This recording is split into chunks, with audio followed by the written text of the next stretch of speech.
Marcus Henderson had always been the type of person who thrived under pressure. At 28, he had already completed 2 tours in Afghanistan as a Marine before transitioning to civilian life and taking a job as a senior instructor at Advanced Tactical Solutions, a private military training facility in Virginia. The facility specialized in teaching high-level combat techniques to law enforcement agencies, security contractors, and military personnel preparing for special operations. The morning of September 15th started like any other at the compound. Marcus arrived at 0600 hours to prepare for what would be the final exercise of a 3-week intensive course. 12 students had enrolled in this particular program, a mix of police SWAT team members from various cities, private security contractors heading to overseas assignments, and a few former military personnel looking to sharpen their skills. The training facility itself was impressive, spanning over 200 acres of Virginia countryside. It featured multiple buildings designed to simulate real-world scenarios, from urban apartment complexes to warehouse environments.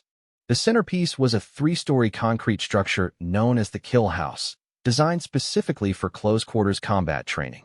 This building had been constructed with reinforced walls, multiple entry points, and a sophisticated monitoring system that allowed instructors to observe every room from a central control station. Marcus had been looking forward to this final exercise for weeks. It was designed to test everything the students had learned, combining marksmanship, tactical movement, communication, and decision-making under extreme stress. The scenario involved a simulated hostage rescue mission in the Kill House, with instructors playing the role of hostile forces and civilians in need of rescue. The students had been divided into 3 teams of 4 members each. Team Alpha consisted of experienced SWAT officers from Atlanta. Team Bravo included former Army Rangers now working private security, and Team Charlie was made up of newer law enforcement personnel seeking advanced training. Each team would take turns executing the mission while the others observed and learned from the control room. As the sun climbed higher in the Virginia sky, Marcus gathered the students in the briefing room adjacent to the Kill House. The walls were covered with tactical diagrams, maps of various conflict zones, and photographs of successful military operations. The students sat in metal folding chairs, notebooks open, as Marcus began the final briefing. The scenario was straightforward but challenging. Intelligence indicated that 3 civilians were being held hostage on the 2nd floor of the Kill House by an unknown number of armed suspects. The building had been rigged with training ammunition and paintball markers to simulate live fire without the lethal consequences. Students would be equipped with modified weapons that fired marking rounds, allowing for realistic training while maintaining safety protocols. Marcus explained the rules of engagement carefully. Any student marked by instructor fire would be considered a casualty and removed from the exercise. The mission objective was to neutralize all threats and extract the hostages safely within a 20-minute time limit. Communication between team members was essential, as was adherence to proper tactical procedures. Team Alpha would go first, followed by Team Bravo, and, finally, Team Charlie. Each team would have different variables thrown at them to keep the exercise challenging and unpredictable. The instructors playing hostile forces were all former special operations personnel themselves, making them formidable opponents even in a training environment. As the briefing concluded, Marcus felt the familiar surge of adrenaline that came before any major training exercise. He had conducted dozens of these scenarios over the past 3 years, but each one presented unique challenges and learning opportunities. The students were clearly nervous but excited, checking their equipment one final time before the exercise began. The equipment check was thorough and methodical. Each student wore full tactical gear including body armor, helmets with communication systems, and carried modified M4 carbines loaded with marking ammunition. They also carried simulated flashbangs, breaching charges, and medical equipment. The realism of the exercise was one of the things that set Advanced Tactical Solutions apart from other training facilities. Marcus made his way to the control room, where he would coordinate with the other instructors and monitor the exercise through an extensive network of cameras placed throughout the Kill House. The control room looked like something from a military command center, with multiple screens showing different angles of each room, communication equipment, and a detailed floor plan of the building. The other instructors were already in position throughout the kill house. Jake Morrison, a former Navy SEAL, would be stationed on the first floor as the primary opposition force. Sarah Chun, who had served with Army Special Forces, was positioned on the second floor near the hostages. Tom Richards, a former Marine recon specialist, would be mobile throughout the building, providing additional challenges for the students. The civilian hostages were played by 3 junior instructors who had been given specific instructions on how to behave during the rescue attempt. They would be frightened, potentially uncooperative, and would create additional stress for the students who needed to distinguish between threats and innocence while moving through the building under simulated combat conditions. As Team Alpha prepared to begin their assault, Marcus ran through the safety protocols one final time with his fellow instructors. While the marking ammunition was non-lethal, the exercise still carried inherent risks. Students would be moving quickly through a complex environment while experiencing high levels of stress and adrenaline. Clear communication and strict adherence to safety procedures were essential. The countdown began as Team Alpha stacked up outside the main entrance to the kill house. Their leader, Sergeant David Park from the Atlanta SWAT team, made final radio checks with his team members. The tension was palpable as they prepared to breach the building and begin their mission. Marcus watched from the control room as the exercise began. Team Alpha moved with professional precision, breaching the front door and immediately establishing sectors of fire as they entered the building. Their movements were coordinated and deliberate, showing the benefit of their extensive training and experience. The first floor presented its challenges as Jake Morrison engaged them from a prepared position behind makeshift cover. The paintball markers created realistic muzzle flashes, and the sound of gunfire echoed through the concrete structure. Team Alpha responded appropriately, using cover and concealment while advancing toward the stairwell leading to the second floor where the hostages were located. Everything was proceeding according to plan when the first sign of trouble appeared on Marcus's monitors. One of the cameras on the second floor showed what appeared to be smoke beginning to seep under a door at the far end of the hallway. At first, Marcus thought it might be part of the exercise, perhaps smoke grenades being used by the instructors to add complexity to the scenario. But as the smoke continued to thicken and spread, Marcus realized this was not part of the training. He immediately activated his radio and called for a halt to the exercise. Team Alpha acknowledged and held their position on the first floor while Marcus tried to determine the source of the smoke. The situation escalated rapidly as Sarah Chin's voice crackled over the radio from the second floor. She reported that the smoke was real and appeared to be coming from an electrical fire in one of the rooms. The building's emergency systems had not activated, and the smoke was beginning to fill the corridors faster than anyone had anticipated. Marcus felt his training kick in as he shifted from exercise coordinator to emergency response leader. He immediately ordered all personnel to begin evacuation procedures while he assessed the situation.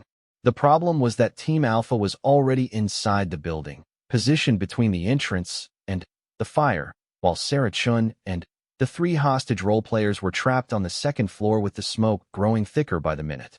The kill house had been designed with multiple exits for safety purposes, but the layout of the building and the location of the fire created a dangerous bottleneck.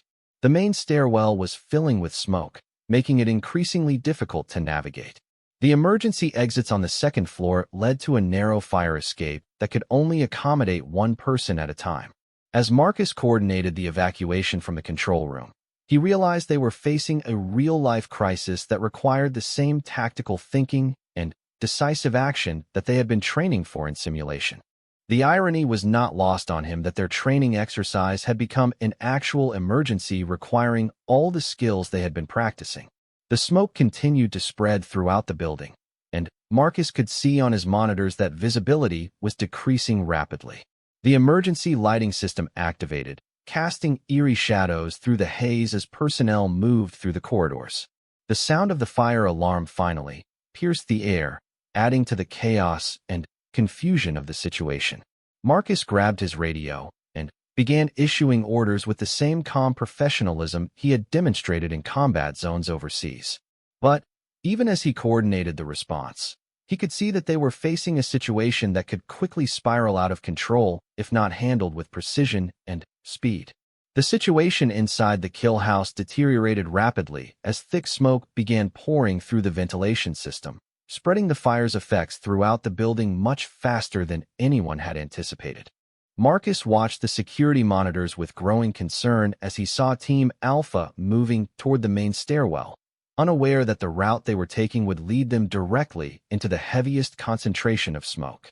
Sarah Chin's voice cut through the radio chatter from the second floor, her professional calm barely masking the urgency of the situation. She reported that the electrical fire had spread to adjacent equipment, and the smoke was becoming so dense that she could barely see her hand in front of her face. The three instructors playing hostages were with her in a classroom that was rapidly filling with toxic fumes. Marcus made a critical decision that would define everything that followed. Instead of ordering a complete evacuation that might result in panic and confusion, he chose to treat this as a real combat operation. His military training had taught him that in crisis situations, structured tactical responses often worked better than chaotic emergency procedures. He activated the facility's emergency communication system and spoke with the authority of someone who had commanded troops under fire. Every person in the building would follow specific instructions and movement protocols. No one would act independently. This was now a mission with lives at stake, and it would be executed with military precision. Team Alpha received new orders to hold their position and establish a security perimeter around the base of the stairwell. Their roles shifted from students to security, ensuring that evacuation routes remained clear and that no one panicked in the increasingly dangerous conditions. Sergeant Park acknowledged the orders and positioned his team members at key points throughout the first floor. Meanwhile, Marcus faced the most challenging tactical problem of his career. For people were trapped on the second floor with limited visibility, breathing apparatus, and escape routes. The main stairwell was compromised by smoke, and the fire escape could only handle one person at a time. A conventional evacuation would take too long and risk exposing everyone to dangerous levels of smoke inhalation. This was when Marcus's Navy SEAL background became crucial to solving the crisis. During his brief stint training with SEAL units before his Marine deployment, he had learned advanced tactical evacuation procedures designed for hostile environments. These techniques were meant for extracting personnel from combat zones, but the principles applied perfectly to their current situation. The first element of the SEAL tactical approach was establishing clear command and control. Marcus designated Jake Morrison as the assault team leader responsible for reaching the trapped personnel. Tom Richards would serve as the backup and communications relay. The students would maintain security and support roles while the instructors executed the dangerous parts of the operation. Marcus pulled up the building schematics on his computer and studied them with the same intensity he had once applied to mission planning in Afghanistan. The kill house had been built with hidden features that most people didn't know about, including maintenance corridors and emergency access points that had been installed during construction but were rarely used. One of these access points was a narrow maintenance shaft that ran vertically through the building's core, designed to allow technicians to service the camera and communication systems. The shaft had ladder rungs and was large enough for a person to climb through, though it would be a tight fit for someone wearing full tactical gear. Marcus calculated that this maintenance shaft could provide a smoke-free route to the second floor, bypassing the compromised stairwell entirely. However, the operation would require precise timing and coordination. Jake Morrison would need to climb through the shaft while carrying breathing equipment for the trapped personnel, then guide them to safety through an evacuation route that had never been tested under emergency conditions.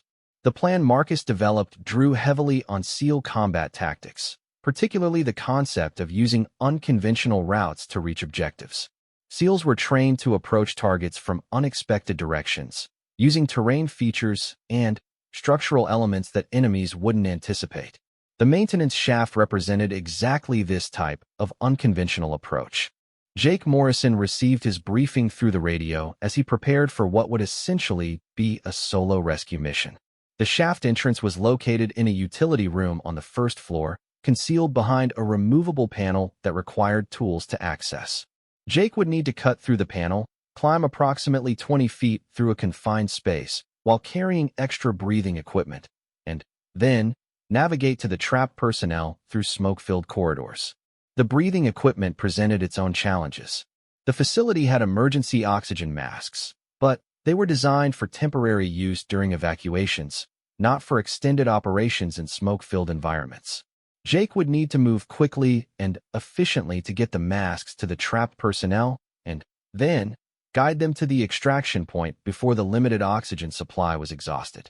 Marcus coordinated with local emergency services while Jake prepared for his ascent through the maintenance shaft. Fire department personnel were en route, but their estimated arrival time was still 15 minutes away. In a smoke-filled building, 15 minutes could be the difference between a successful rescue and a tragedy. The maintenance shaft proved to be as challenging as Marcus had anticipated. Jake Morrison, despite his extensive training and experience, found the climb difficult while wearing tactical gear and carrying additional equipment. The shaft was barely wide enough for his shoulders, and the ladder rungs were slippery with condensation from the building's ventilation system. As Jake climbed, Marcus maintained constant radio contact, providing updates on the condition of the trapped personnel and coordinating with Team Alpha to ensure the evacuation route remained clear. The students had transformed from trainees into a professional emergency response team, demonstrating that their weeks of training had prepared them for real-world crisis situations. Sarah Chen's voice over the radio became increasingly strained as the smoke continued to thicken on the second floor. She reported that visibility was now essentially zero, and the three instructors with her were beginning to show signs of smoke inhalation. The makeshift classroom where they had taken shelter was becoming untenable, and they would need to move soon regardless of whether help arrived. Jake Morrison reached the second-floor access point just as the situation was becoming critical. He emerged from the maintenance shaft into a corridor filled with thick, acrid smoke that immediately began burning his eyes and throat. Even with his training, the disorienting effects of the smoke-filled environment were significant, and he had to rely on his tactical experience to navigate to Sarah's location. The breathing equipment Jake carried included 4 emergency masks with approximately 10 minutes of oxygen each. This gave him a narrow window to reach the trapped personnel, distribute the masks, and guide them back to the maintenance shaft. The operation would require split-second timing and flawless execution. Using techniques learned from urban combat operations, Jake moved through the smoke-filled corridor by maintaining contact with the wall and counting his steps. He called out to Sarah over the radio, guiding her to meet him halfway between her position and the maintenance shaft access point. The coordination required absolute trust between team members operating in zero-visibility conditions. When Jake finally made contact with the trapped personnel, he found them in worse condition than he had hoped. 2 of the instructors were showing significant signs of smoke inhalation, including difficulty breathing and disorientation. Sarah Chun was in better condition, but was supporting one of the more affected individuals. Jake distributed the emergency breathing equipment with the efficiency of someone who had performed similar operations under combat conditions. However, he quickly realized that the original plan of having everyone climb through the maintenance shaft would not work. 2 of the rescued personnel were in no condition to navigate the narrow, vertical space safely. This forced Marcus to implement the second phase of the SEAL tactical approach, which involved adapting to changing conditions in real time. Instead of using the maintenance shaft for evacuation, it would serve as a supply and communication route. Jake would guide the trapped personnel to the fire escape using the emergency breathing equipment, while Tom Richards would climb up the maintenance shaft to provide additional support and breathing apparatus. The revised plan was more dangerous because it involved moving through smoke-filled corridors, but it was the only option that accounted for the condition of all the trapped personnel. Marcus coordinated the timing carefully, ensuring that Team Alpha was positioned to assist as soon as the group reached the first floor. As Jake began guiding the trapped personnel through the building, Marcus reflected on how their training exercise had become a real-world application of the tactical principles they had been teaching. The ability to adapt plans under pressure, maintain calm communication, and execute complex maneuvers in dangerous conditions were exactly the skills that distinguished elite military units from conventional forces. The evacuation proceeded with military precision as Jake Morrison led the group through the smoke-filled building. Each person maintained physical contact with the person in front of them, creating a human chain that ensured no one would be left behind. The emergency breathing equipment provided just enough time to reach the stairwell, where Team Alpha was waiting to assist with the final phase of the evacuation. The final phase of the evacuation tested every aspect of the tactical training that had brought everyone to advanced tactical solutions in the first place. As Jake Morrison guided the rescued personnel down the smoke-filled stairwell, Marcus coordinated from the control room with the precision of a military operations center managing a complex mission under fire. Team Alpha had transformed the first floor into a staging area that would have impressed any special operations unit. Sergeant Park had positioned his team members at strategic points to guide evacuees toward the main exit while maintaining clear sight lines and communication with the command post. The students had instinctively applied their training to create security perimeters and evacuation corridors without being explicitly ordered to do so. The emergency breathing equipment was running low by the time Jake's group reached the first floor. Two of the rescued instructors were struggling with the effects of smoke inhalation, requiring immediate medical attention that would have to wait until they cleared the building entirely. Sarah Chun, despite her own exposure to the toxic fumes, was helping to support the most affected individual while maintaining radio contact with Marcus. Marcus made the critical decision to implement what Navy SEALs called a compressed timeline extraction. Instead of allowing the evacuation to proceed at a cautious pace, he ordered everyone to move to the exit immediately, accepting increased risk in exchange for getting the affected personnel to fresh air and medical attention as quickly as possible. The technique required split-second coordination between multiple team members. As Jake's group emerged from the stairwell, Team Alpha immediately formed a protective corridor leading to the main exit. Each student took responsibility for a specific sector, ensuring that no obstacles would impede the evacuation and that emergency medical personnel would have clear access to anyone requiring immediate attention. Tom Richards, who had been monitoring the situation from his mobile position throughout the building, now served as the rear guard, ensuring that no one was left behind as the building was finally cleared. His role drew on special operations principles of accountability, where every team member's location and condition was tracked continuously throughout the operation. As the last person cleared the kill house, Marcus activated the building's emergency shutdown systems and joined his team outside. The timing proved to be crucial, as the electrical fire had spread beyond its original location and was now consuming equipment throughout the second floor.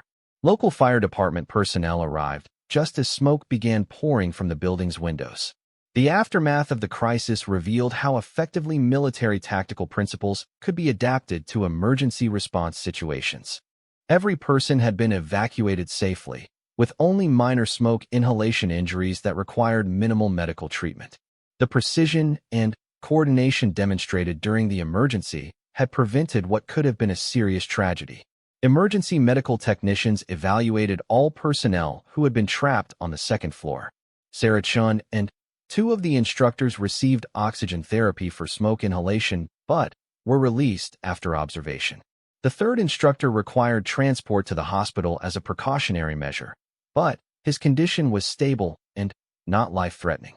As Marcus debriefed with local emergency officials, he realized that the Navy SEAL tactics he had employed during the crisis had made the difference between a successful rescue and a potential disaster. The unconventional approach of using the maintenance shaft, the compressed timeline extraction, and the adaptive planning under pressure were all hallmarks of special operations methodology. The students who had participated in the exercise were profoundly affected by the experience of applying their training to a real emergency situation.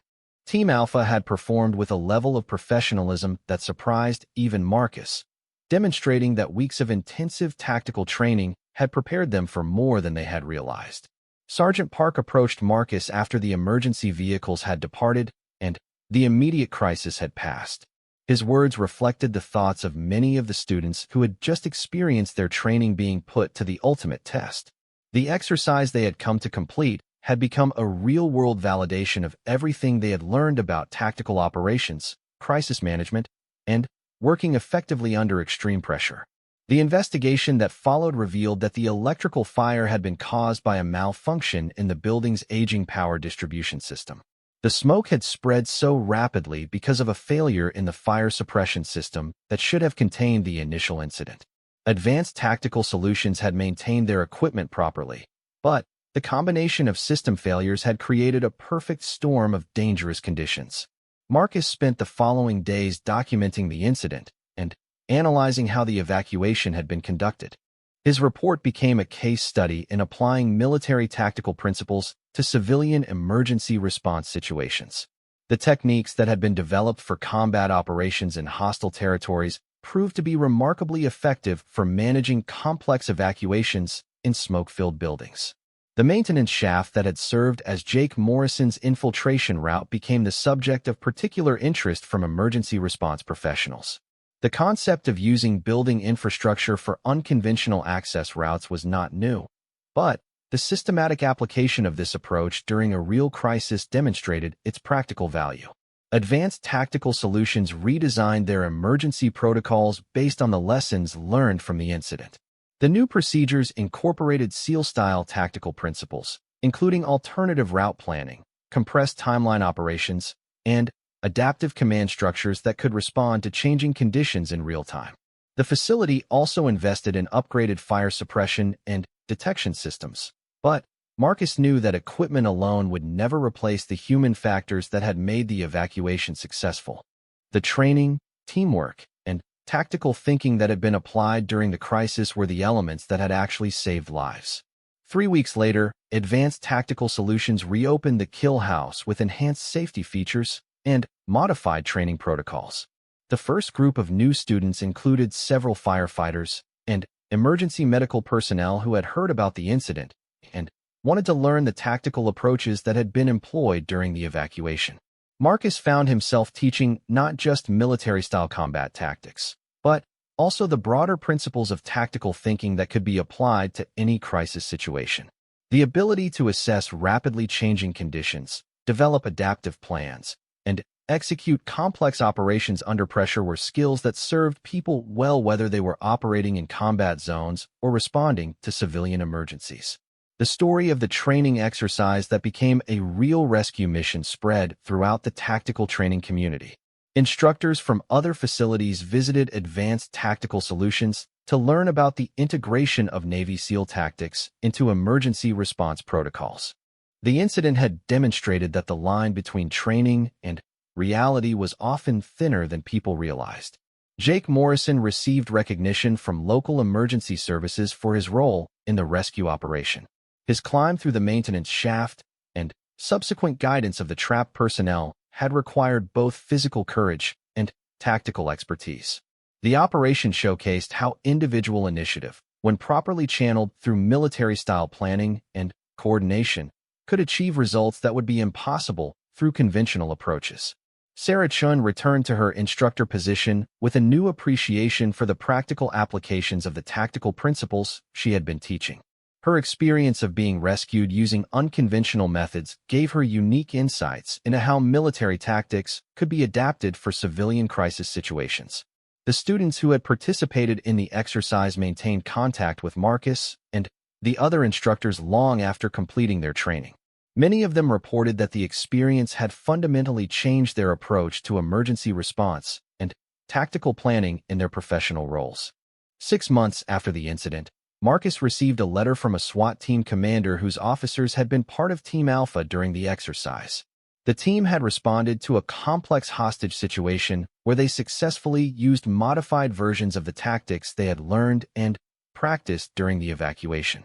The unconventional approaches and adaptive planning they had witnessed at Advanced Tactical Solutions had given them tools that proved invaluable in their real-world operations.